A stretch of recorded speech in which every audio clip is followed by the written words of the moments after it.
good afternoon. You So interestingly enough, we got a full house. I'm wondering why we have a full house today. Is it because of the artificial intelligence, right? So the one thing that I really like to emphasize when we talk about artificial intelligence, a lot of this has to do with you don't have to do very big things, right? Everyone is looking for, is it going to do my spec writing? Is it going to help me review drafts? It's going to do all these other things. But the efficiencies that you will find within artificial intelligence is in the small little margins. So I like this whole concept that I like to promote around finding 12 minutes. If you can find 12 minutes per day, you can find an hour per week. Our whole industry is built on heads and hours, right? How many heads do we have and how many hours we can get out of those heads? If you can find 1 hour per person in your firm that can then become billable, you now have an ROI. So that's what we're going to talk about today. We're not going to talk about how we're going to replace people. We're not going to talk about how technology is going to take over the world. What we are going to talk about is how you can find those marginal benefits around finding additional time that can then become billable. So let's dive into this.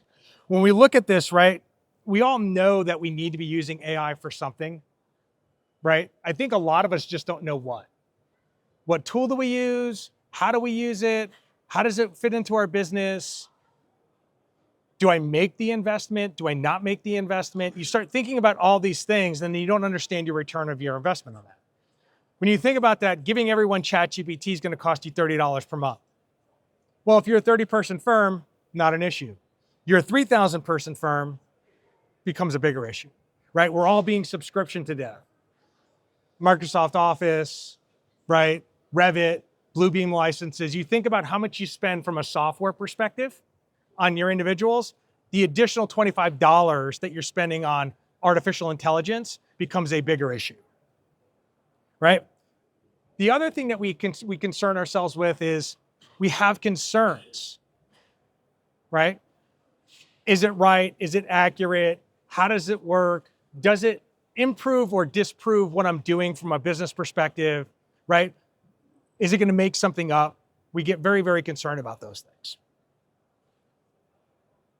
More importantly, though, we do get caught up in the hype. Go back 2.5 years ago. What was the biggest fear? We're all going to lose our jobs, right? AI is going to take over the world. And then we started using it, and then we realized it doesn't actually do a lot of things that we thought it could do. It doesn't do it very well. It's incomplete. There's a lot of things that happen with that. So we get caught up in the hype.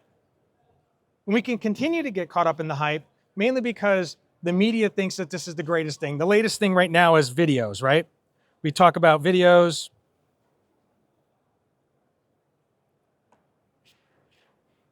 Deep fakes, all of those things that are happening. We have to ignore that. Let's focus mostly on figuring out how it impacts our business.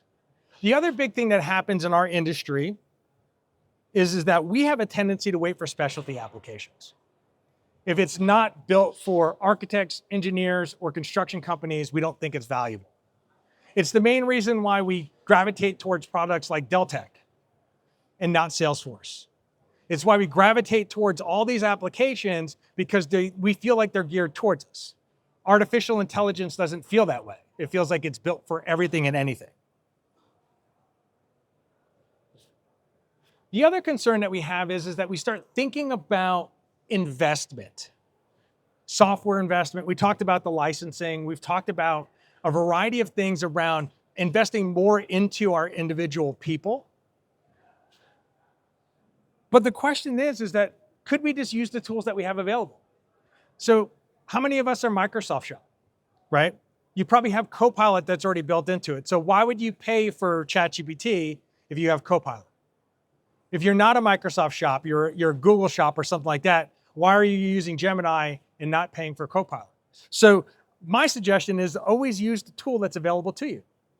I will tell you that all of these tools operate exactly the same way. Copilot, ChatGPT, Gemini, Grok, Claude, Perplexity, they are all exactly the same. The only difference is it's a difference between a Ford and a Chevy. If you know how to drive a Ford pickup truck, you know how to drive a Chevy pickup truck. You're not going to forget how to drive. Tool works exactly the same way. Anything that you learn in ChatGPT, you can use in any of the other products. So just use the tools that are available to you. We also know it's going to be everywhere and anywhere. Unfortunately, it is. I just bought a TV, and it has something called AI sound. I have no idea what it does, but it says AI sound that's on. It's going to be in your car. It's going to be in your phone. It's going to be in the applications that you use every day. Whether it's Procore, whether it's Revit, whether it's Bluebeam, or any of those other tools, they're all going to have AI built into it in some form or fashion. So your question is then, where do you start? The easiest place to start is generative AI. When I say generative AI, what I mean is the ChatGPTs of the world, the Copilots of the world, the Claudes. Those are the simple things that you can do and how you integrate it into your business. They're all exactly the same. 100%. Not a single difference between all of them. Outside of that, they may do something slightly different, but they all do everything exactly the same. So what I want you to do is I want you to focus on the next 12 minutes, not the next 12 months. Stop worrying about what's coming and look at what's in front of you, right? All your software has these generative tools that are built into them. What I want you to do is figure out how you integrate that into what you do that creates that additional 12 minutes per day. 12 minutes times 5 days is 1 hour. That's 52 additional hours per year that you can generate information with.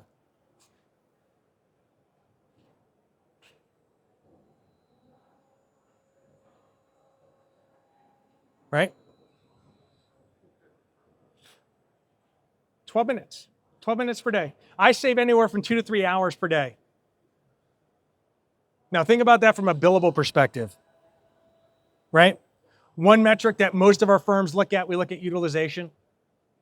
How utilized can we get? We also look at profitability, right? If you're on a flat fee project, if you spend 10 hours on that project or you spend 20 hours on that project, you're making the same exact money. But if you can finish that project faster and then get someone deployed to another project so they become billable, you can start seeing yourself generate revenue. If you're on an hourly, time and materials, right? You start thinking about it from that perspective, right? If you could get someone's utilization from 68% to 70%, what does that do to your revenue? How much more money per year do you make? The reality is ROI becomes very, very important. Great example. If you are a 200-person firm and your average billable rate is $200 and you could save 1 hour per person per month, you're saving 200 hours per month over what? 2,400 hours per year times that times your billable rate. That is your ROI. I had a CEO of a firm out of Virginia, 1,600 person firm. I put up a little calculation on my screen. He did the math. He said, if I invested $200,000 in finding 12 minutes in artificial intelligence, I can generate $1.2 million in additional revenue without any new projects. Because he can move his utilization from 60% to 65%. Our average utilization in our industry is anywhere from 62 to 65%. That means anywhere from 35 to 40% of anyone's time is spent on administrative non-billable work. So the goal is simple. Get your people to figure out how to find 12 minutes. And we're going to touch on how to do that. And it's pretty simple. And it's not spec writing. It's not doing anything technical. It's as simple as using an AI note taker for your meetings. It's as simple as using AI to help generate an email. It's as simple as using AI to help you identify things to update in a project plan. So here's your math. 12 minutes of AI efficiencies per day equals 1 hour per week. That's 40 plus hours. I don't say 52 because there's vacation and a bunch of other stuff. But think about that across your firm. 200 person firm, 1 hour per person, that's 10,400 hours per year. That's the equivalent to 5 full-time employees.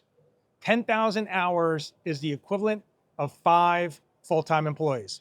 For those that don't know the math, a full-time employee is 40 hours per week. That's 2,080 hours per year per employee. That's 5. Okay, let's assume him not to be aggressive and say, we're not going to capture all of those 10,000 hours. Say you converted 10% of that. What could your firm do with an additional 1,000 hours per year in billable work? If your average bill rate is $200, you can make an additional $200,000 in revenue without doing anything outside of telling someone, find 12 minutes of efficiencies per day so that you could be more billable.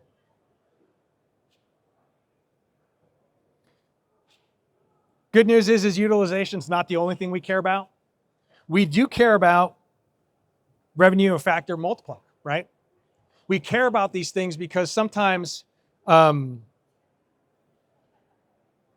it's just not about utilization. Sometimes it's about margin. It's about your labor multiplier. It's about a variety of other things, right? So why is this? Why is it important, right? Why is the efficiency important? Why is it a critical driver to labor cost? Well, if you can drive down your labor cost, you can increase your margins and your profit, right? AI can help basically reduce this by improving your efficiencies and productivity. And then sometimes you got to remember, sometimes it's not to the benefit of the employee and to the employer. Sometimes it is also to the benefit of the employee.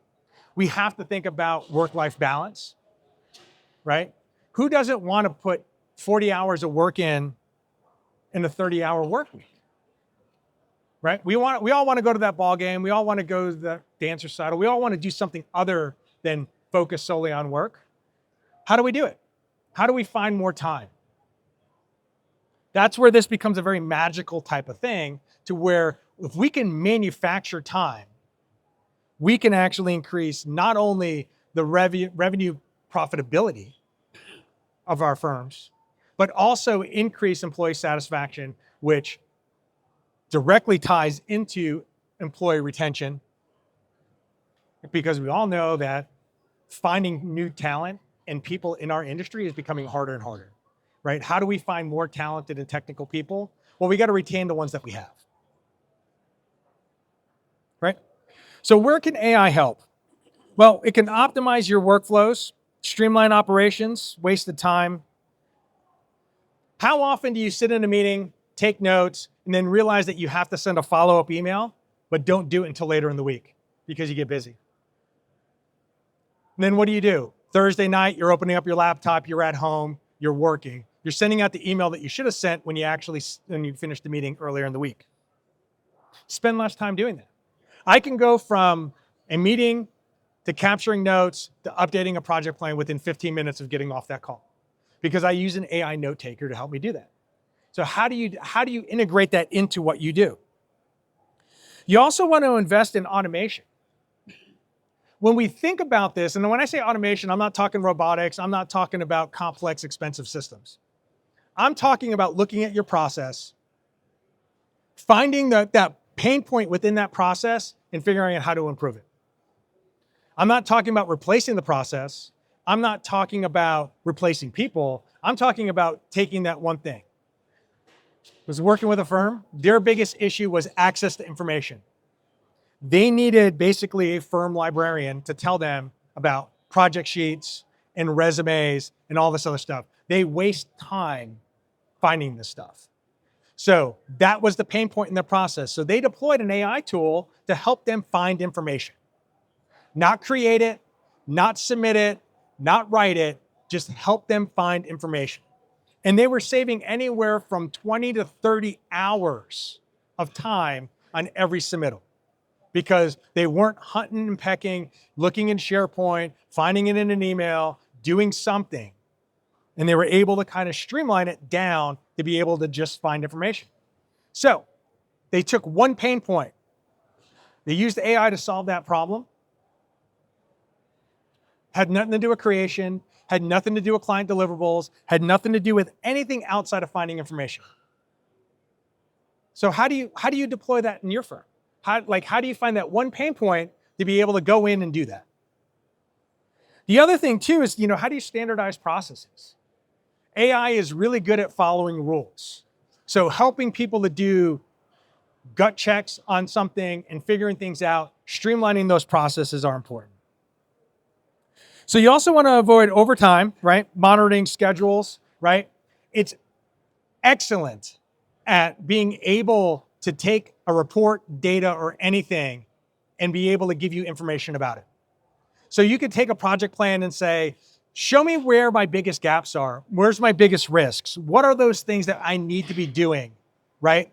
That actually solve for that issue. So you really want to dig into that. So if you can incorporate AI into improving your labor efficiency, not only does it reduce your labor costs, but it's also going to enhance your organizational effectiveness and ultimately profitability.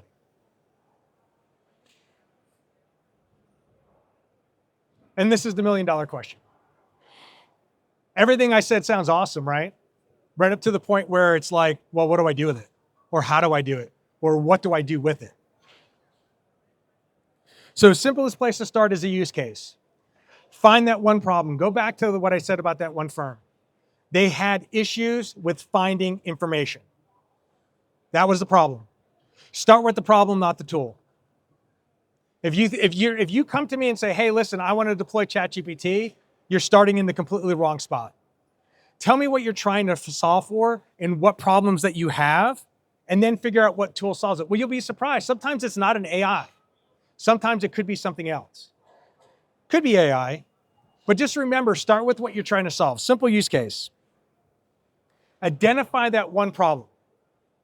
Access the information. Summarizing reports. I worked with an environmental firm. They use an AI note taker on their phones when they're doing field inspections. They talk into their phone, it transcribes it, they export it, put it into Word, and half of the report is already created.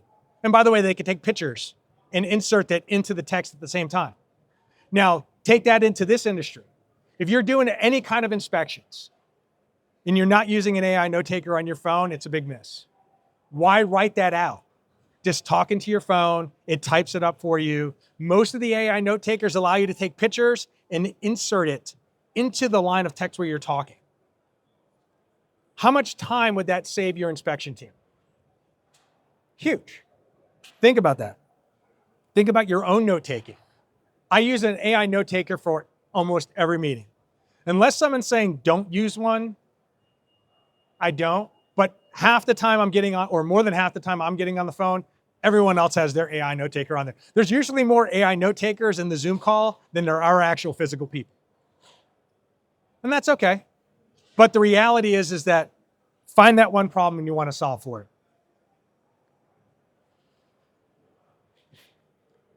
This is the key. It does not need to be an overly complex fix. Don't try to solve or boil the ocean with AI. You will be sorely disappointed. It doesn't do, if you listen to the news and the hype, you think it's this magical tool. And it is really cool. And it does some amazing things. And it does streamline it, but it does it in very, very, very narrow areas. So don't think that it's going to replace big tools. Don't think it's going to solve big problems. It's really not.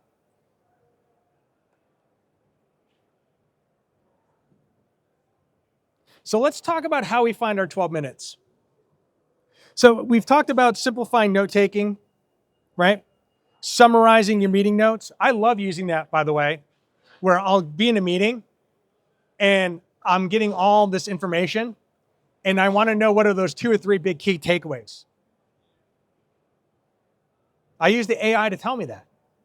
I use AI to help me find emails. I just go in there, click on Copilot and say, help me find this email. Finding information. Use it to compare 2 documents. How many times have you ever gotten a contract back and it's not redlined or you don't know what's really changed? Have AI do the comparison for you. Tell me the difference between these two documents. You get a legal document. Before it goes off to your legal department, ask it to say, what's the difference between their indemnity clause and my indemnity clause? So you already have legally approved language. Just ask it to do that comparison for you so you have a better understanding of what is going on so that you can streamline that process. Same thing with any sales contracts. Ask it to do it for you. You know, some of the big things that we see, review RFP, respond to an email. I do that all the time. People are like, oh my God, you respond to my email so fast. I'm like, thank you. Half the time I'm clicking the button and it's giving me a suggested response. I tweak it a little bit because I want it to make it sound more like me. But half the time I'm just kind of just having it spit out the email for me. And I'm just kind of getting through it as fast as possible. You want to get better at social media? Have it write your social media posts. You want to be a thought leader in what you do? Give it an idea, a topic, give it something that you want to talk about, and have it come up with something for you. Be a little bit more active and proactive in there. And then the biggest flex of AI, in all honesty, it's its ability to rewrite something. If you have a technical write-up, you have something that you constantly have to repurpose, just ask it to do it for you. So the interesting thing as a speaker at conferences, it may be shocking, it may not be shocking. They ask me for my bio. Every single conference, every single organization wants my bio in a different format. I need 50 words, I need 500 words, I need this, I need that. I don't have time to rewrite my bio over and over again. So I have a little chat bot that's set up that has the Encyclopedia Britannica version of my bio. And I just ask it, I need a bio that's 50 words long. And it rewrites it for me. I need a bio that's 500 words long. It rewrites it for me. Why waste an hour rewriting my bio over and over again, submitting it to these organizations for these conferences, when I can just get AI to do that? We have a lot of, we love go-bys in our industry. There's not a proposal or an SOW or anything that you've put out that you haven't referenced something that you've already created. We do it. We all do it. There's no shame in that at all. Oh, well, let's go back to this one. It's almost very similar to the project we're doing now. Let's just kind of tweak it. Great. Get AI to help you do that. Take something that you've written and rewrite it.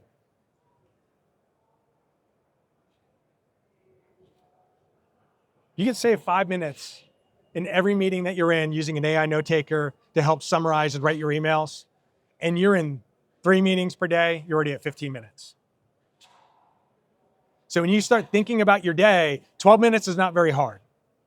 What you're going to find is that you're going to get quickly to an hour, hour and a half every day. You're going to be saving anywhere from I roughly save anywhere from about 8 to 10 hours per week using AI for the various tasks that I do. It's pretty straightforward. It's very easy, very, very easy to incorporate and find those 12 minutes.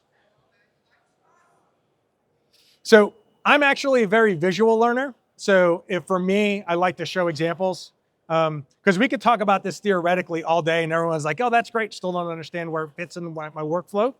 So let's look at some of the things that are available. So we have the ability for marketing automation. Think your proposals, your submittals. That's kind of what I think about that. Contract risk management. If you're not using AI to review people that send contracts to you, to kind of summarize these things.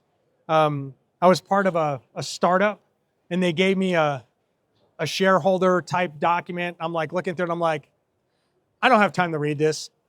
AI summarized this for me. What do I need to be concerned about? And I gave it some parameters and it gave me some things to look at. You should be doing that with all your contracts. Data. If you're really concerned about a firm librarian, AI can help you find information. Really good at it. There's a lot of AI tools that out now that do code review. I don't recommend any of them in particular. I haven't really played with them, but these are the things that are coming that are going to impact what we do. Project takeoff, design automation, right? You start looking at companies like Track 3D, you look like all these other spec companies that can actually just start rendering things based off of previous drawings and speeding up that process, that's all coming. Administrative, research. Research is a big one. You're working on a public project. You want to understand community sentiment. You want to understand what's going on. Use these AI tools to say, go find anything related to this brownfields project. Find anything that's related to this energy project or this data center. And what you'll find is that you'll get community feedback, and it's right there in front of you. Research. If you're not researching the people that you're trying to do business with, it's a big miss. If I'm meeting with somebody, I'm immediately throwing your name into AI, and I have a prompt that I use that says, give me a government-style security profile on this individual for the last 10 years. And in 15 minutes, I'll have 40 pages on anything that you have done publicly. Your community service, anything you put on social media, all this, 15 minutes. I will know everything. I did it on myself, and I was kind of weirded out by it a little bit. But the more I looked at it, I'm like, this is a pretty powerful tool. One, what you'll find with me personally, I do not put anything on social media about my personal life. It's all professional. All my board appointments, all my public speaking, it's all there. Patents, books, all this other stuff. So if you're going into a sales meeting, you're going in and meeting with somebody, you should be doing research on that person to figure out what is their trigger points. Why are they doing this project? Why are they doing these things? Why do they care? And it's an easy way for you to kind of get informed on who you're dealing with and what. And then graphics and writing. We've all seen the new videos that are out there, Sora 3 or whatever it is. Some pretty amazing stuff. It's going to get better. If you start thinking about our industry, though, the concept of computer vision is what we have to be concerned with. And computer vision is basically using a camera to basically convert the real world into a digital world for us. So there is a drone company that has 8K and 4K cameras attached to it. And what it does is it does structural inspections. You can fly it down an airport runway, and in 15 minutes, it can identify and categorize every single fault in the concrete within 15 minutes, color-coded. You can fly it around a bridge, and it'll show you every single fault in the bridge, color-coded based on severity. That's where this is going. Being able to use computer vision to be able to do, nobody wants to hang off of the side of a building to inspect the siding. Throw up a drone, 8K camera, it tells me everything that I need to know, what I need to focus on. The runway example is pretty amazing. It found more faults than a human being could ever find. It found everything. So you start thinking about graphics and vision, it is computer vision, right? We had LiDAR, we have radar, we have all these things. Being able to use satellites to do the surveying, not only on what's on top of the surface, but subsurface. There is technology out there now that's using AI and cameras and all this technology from space to be able to tell you what is underneath the dirt. We're not going to need surveyors at some point, right? Because you're just going to have one guy and some technology, throws up a drone, pulls in some satellite information, and you have everything that you need to know that's underneath the ground, above the ground, markered out. It's going to be pretty amazing. So keep an eye on computer vision. That is going to be a big one. So one of the things I love to talk about, because I know people are probably sick of this, is we're not going to talk about ChatGPT. I think everyone's kind of familiar with ChatGPT, but let's look at things that are not ChatGPT.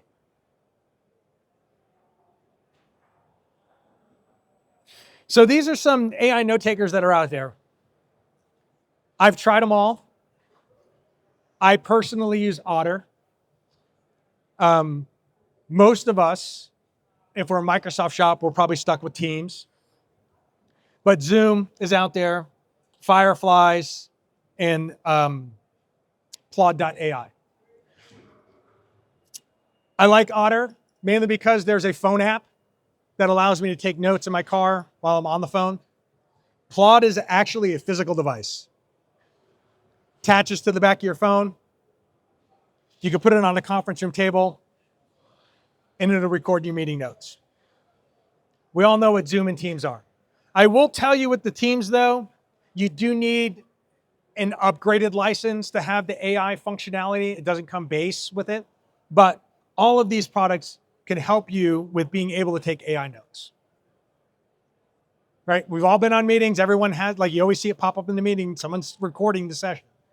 By the way, has anyone ever actually gone back and watched the recording of a meeting from Teams or Zoom? Well, we always click, yeah, that's fine, let's record it. Not useful. But if I have a written transcript, word for word of what was said, and being able to then ask it questions against that meeting note, that is the important part, right? The important part is not the recording. It's what was said in the meeting. I love being able to go back and listen what the client was saying, what they meant, go back, summarize it, and then update my project plan or summarize an email. Save myself a ton of time. So on Microsoft Teams, it does require a premium license. I believe the product is called, what is it called? Intelligent Recap. But basically what we'll see is it takes Teams from its basic functions of what it is today and essentially turns it into an AI powerhouse. So if you are interested in Teams and you are using Teams in your organization, contact your IT department and tell them that you want the Intelligent Recap added. It'll save you a ton of time.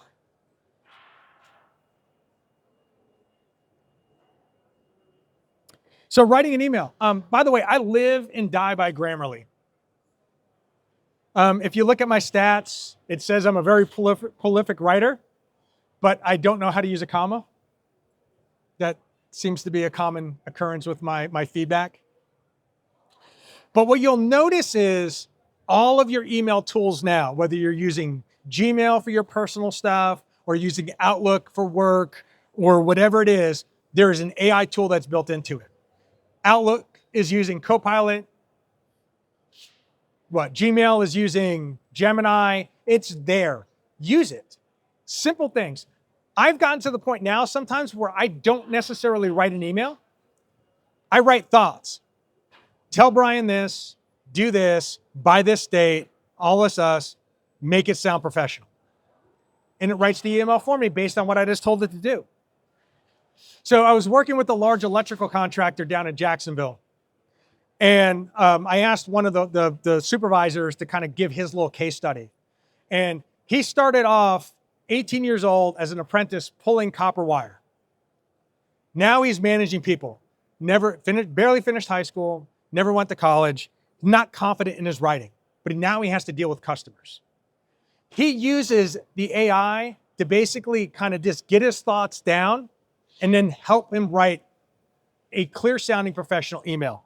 It has given him confidence to do those things. By the way, if you have ChatGPT, install the app on your phone, you have a language translator that can translate over 190 languages. So if you are on a job site and you have people on your job site that speak Spanish and you need to communicate with them, you can use ChatGPT to actually help you do those translations in real time. You just turn on the voice mode, you speak in English, they speak in Spanish, it translates back and forth for you. You have a 190 language translator sitting in your pocket. It's an amazing tool. But utilizing this stuff for your emails to get your thoughts down, take your meeting notes, feed it into Copilot and say, summarize this into an email and have it do that for you. So you can go from your meeting notes to using AI to help summarize your email to basically save you time. There are other tools out there, Quillbot, Grammarly, those are third-party tools. They tend to be plugins. Gemini is kind of built into the Google products. Copilot's built into the Microsoft products. But they're there. You might as well use them. Save yourself time.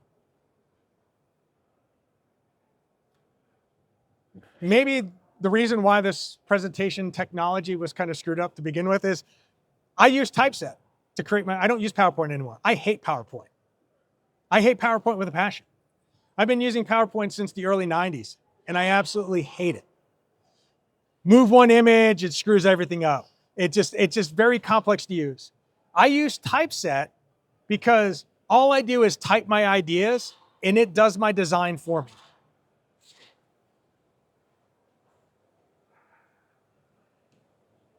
So I don't have to deal with it. I don't have to deal with moving images and doing all this other stuff. It creates the PowerPoint for me. You can go into typeset, upload your brand template or create your brand template, and every presentation that you create will look like your company's brand. It just simplifies it. We've talked about Grammarly. Grammarly is really good. If you get the pro version, they have the ability to humanize. So you can have AI create your content, and then it can humanize it to make it sound less AI-ish. We've all been on LinkedIn, right, where we see that's definitely created by AI. There's a lot of that. But Grammarly, there's more tools than just checking your grammar and spelling. They do have some other AI creation tools that you can lean into. I love Quillbot. You know how I found out about Quillbot? I have 2 kids in college. They're not allowed to use AI to write their papers. But every kid's using AI to write their paper. And then they're using Quillbot to humanize it so it doesn't sound like AI. So what you have is that the kids are using AI to create their paper. The schools are using AI to detect AI written content. And then the kids are using AI tools like Quillbot to humanize it to get past the AI detector. So what you have is that AI is fighting AI to fight AI. So there's a lot of challenges that come with the AI creation. Less so in the business environment. I don't think people really care if it's AI created, as long as it actually sounds human-ish, right? No one's really going to care. Don't use the M dash, the little dash. That seems to be a big flag. But the reality is that in the business world, there's less of an issue. Academically, I think there's probably bigger issues. Stop using Google. I don't use Google anymore. I use Perplexity. Perplexity is a conversational search engine. So not only does it do what Google does, it allows you to actually have a conversation with that search so that you can actually get to the information that you need.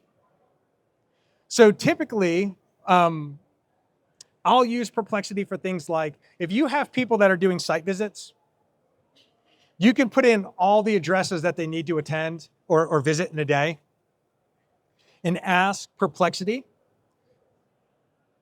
give me the optimal route on which sites I should visit first so I spend less time in the car. And what it'll do is it'll take all those addresses and actually plot it out for you. You can ask it a question and then ask it a follow-up question. And so you can then have a conversation with the search things. Think about how Google works. You ask it a question, it gives you a link. It's your responsibility to figure out which content is relevant and which content is not relevant. So what do? You spend your time basically clicking on links until you find the thing that you want. Perplexity streamlines that down to allowing you to continue to ask questions to narrow it down so that you get to the information that you need faster. So stop using Google, use Perplexity. It's one of my other favorite ones. So this is a good one. This goes back to the research. This is actually made by Stanford University. This is 100% free. I say that, but it has a tendency to kind of not be available sometimes. It kind of goes up and down. But if you go to storm.genie.stanford.edu, you can type in one sentence and it'll write you a white paper on that topic. So you can go in and say, what is the benefit to on-site metal fabrication, whatever. It will write you a whole white paper on why it's beneficial. It searches academic, scholarly places. It helps you kind of get educated. I use this as a learning tool. Someone was asking me about like using lasers to cut metal. I had no idea what they were talking about. I went to Storm, I typed in my question, asked it about using lasers to cut metal, all this other stuff. It gave me a 2-page white paper, and I was able to read it and get educated on it very, very quickly. So think about using this as a way to upskill your staff. If they don't know something, go here, type in the question, and it helps get them educated. So I did want to leave some time for questions. But if you are interested, I did write a book under 12 minutes, dives deeper into that. And then I recently just co-published a book on building an AI-ready organization. So with that, I want to kind of leave some, open this up to questions. You probably have some questions, hopefully. Anything? Nothing? Is anyone using AI now, holistically? And what? Okay, did you really? Yeah. Yep. When you see, not much Yep. helps. Is anyone else using AI right now, or are they still dabbling with it, trying to figure it out? What's your biggest obstacle to figuring out AI? Figuring out where it fits into the processes? That's one of the biggest challenges, right? So go back to what I said earlier. What you really want to do is you want to focus on finding that one problem that you're trying to solve for. What's that one thing? Is it note-taking? Is it updating project plans? Is it doing inspection reports? What is that one thing? And then figuring out how it actually bleeds into just an everyday thing. What you're going to find is that you get one person doing it, more and more within your organization is going to want to do it. Like, oh, you're doing that, you're saving time, I want to do that. Next thing you know, it's going to grow. So find that one use case, find that one champion that's constantly using it, and it's going to kind of benefit your organization as a whole. Yeah. Yeah.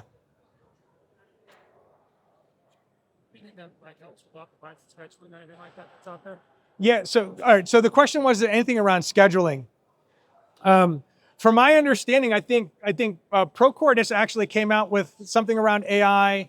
I don't know how many folks are on Uninet, but Uninet just had their investment in the Wyatt ERP. So you're seeing all of the PM tools now starting to introduce AI functions into the project plans and or at least their project software. So I anticipate probably in the next 12 months, you're going to see that more prolific across the board, with almost every major platform announcing something. Yeah, so I think it's coming. To what extent and how? I think if we can eliminate timesheets, I think people would be really happy about that. But being able to kind of manage a project plan and updating a project plan would be great. That was a good question around the project plan. Any other questions? Anyone concerned about anything else that's coming down the pipe in terms of AI technology? I really highly recommend checking out or paying attention to computer vision. But unless anyone has any other questions, I'll be here for a few minutes and you can stop up, say hi, and if you have other questions, we can go from there. Excellent. Appreciate it. Thanks.